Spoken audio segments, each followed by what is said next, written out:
Working. My entry catchphrase is going to be working, as I have no idea how to work the camera and whether it's actually functioning or not until the little 000 thing goes to 1, and then I know it's working, and then I involuntarily spout the word. So I thought I'd do a little postcard of what I've done this week. Not a lot. I've been working on panning. I'm panning. I've been working on the front end. Got one of the headlights out, been doing a load of wiring, been recapturing plugs so I don't have to buy any on my customary microscopic budget. An interesting note is if you dip them in phosphoric acid 30% for an hour or two, they come up super shiny and spanky, so then they can be reused in a green, reusable way. What else? You probably haven't seen these exhaust pipes, which I find a little bit appealing. That was about half an hour running at 2000 RPM. So once I've been giving it a damn good thrashing and caning the booty off it, it's probably going to be blue all the way down to the back of the car. And interestingly, I realised that because the two exhaust pipes are different lengths, the hotter they get, the more they'll expand. So looking at the car, you'll be able to see how fast I've been going or how much I've been using the power, because one pipe will be longer than the other, and that stagger will change depending on how hot they are. So a policeman's going to come up to me one day and go, your exhaust pipes are 3mm out of kilter, subsequently that means you've been doing such and such a speed, you're booked, my son. What else have I been doing?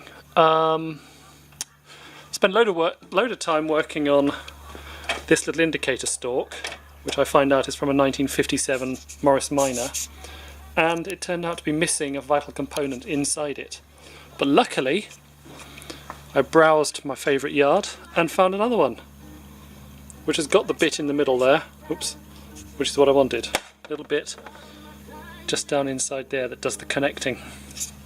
So that's good. Now I'm having a think about seat belts. So I've got this bit of bar, which is perhaps a touch over engineering, but hey, safety. And my plan is to bolt it in at either end by welding mounts onto it and then boring through here.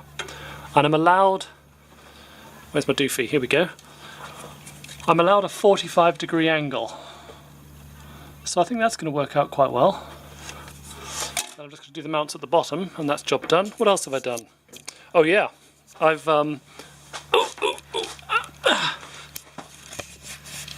taken these blocks out of here, and they were tapered, which is the way they're made to be, and I've made them parallel, so I get a much better prop shaft angle, which you can't really see there, but it is better than it was. Darkness. Will it focus if I do that? Nope, nothing. So that's that. Ooh. Bring my little window up so I can see myself. Here we go. Hello. And yeah, that's what I've done so far. So not a lot done this week. Bit of faffing about.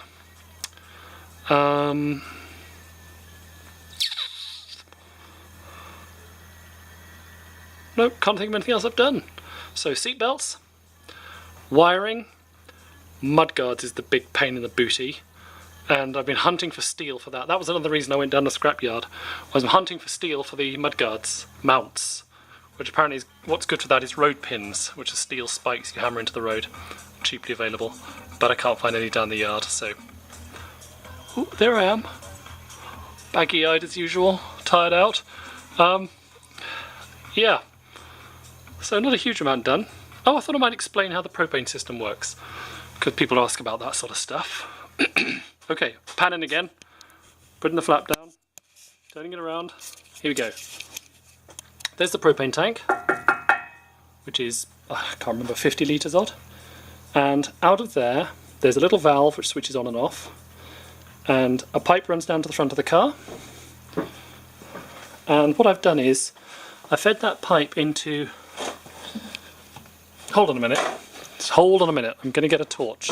Have I got a torch in here? Yes, I have. Can I get a torch so you can actually see what the bloody what the hell I'm talking about? Yep, one person who does YouTube diaries that doesn't swear as much as possible. Okay, here we go. So that thing there is a pressure regulator stroke vaporizer, and the gas comes into it through that little solenoid valve at 180 psi. It transforms that down to pretty much 0 psi, and that gas then sits in this tube and in this reservoir, which I've made out of a globe, which is an old Cala gas bottle globe with the legs taken off it.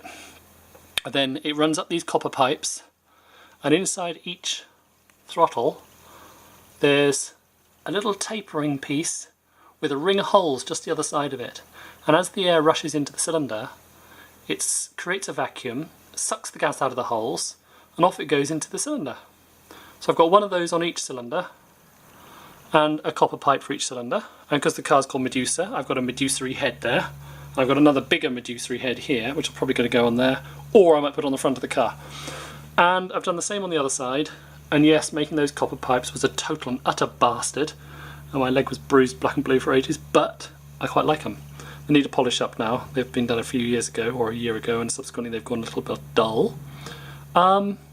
Yes, so that's how the propane system works. And to switch it on and off, there's a little electronic box which panning, upside down, here we go. There's a little electronics box which senses when the cylinders are firing, takes that signal, feeds it to the box, which then turns the solenoids on, one at the back, one at the front, and I put one in the middle, so there's three fail safes. If the engine stops, all three valves shut, so no propane's running through the system in case of a crash and that sort of malarkey. And this little box has 5 LEDs on it, 4 green, 1 red, and they count down as you use up your propane. And I had to put that somewhere, so I thought, hey, let's put it in the advance and retard slot of my clock stroke rev counter. So in, panning again, I'm panning, in, well, in fact, behind there, because this is a temporary rev counter face, but in there there's a slot with the advance and retard that was on the old, this is an old radio room clock I bought off eBay for 20 quid, and I've put the rev counter mechanism behind it, and then made up a temporary faceplate to see how it looked, and got a piece of carbon fibre RC rod, the lightest thing I could find, so the thing will still actually register. Anyway, digression. In that slot is now that row of LEDs. So as the fuel tank empties, the LEDs count down. So it's sort of a retro-y steampunk techno vibe on a, what would you say, 1920s railway dashboard. And these pieces here are actually the clock mechanism backing plates that I cut out for there, and there's one on the other side there. Oh, I've got a torch and I know how to use it. There we go. There's one just over the other side there with the buttons on it. Cool. Okay, panning again, flipping the lid up. Here we go. So that's as far as I've got. Not super exciting, but I thought a video diary might be interesting. So hope you enjoy. Let's play. Off. There it is. I found it.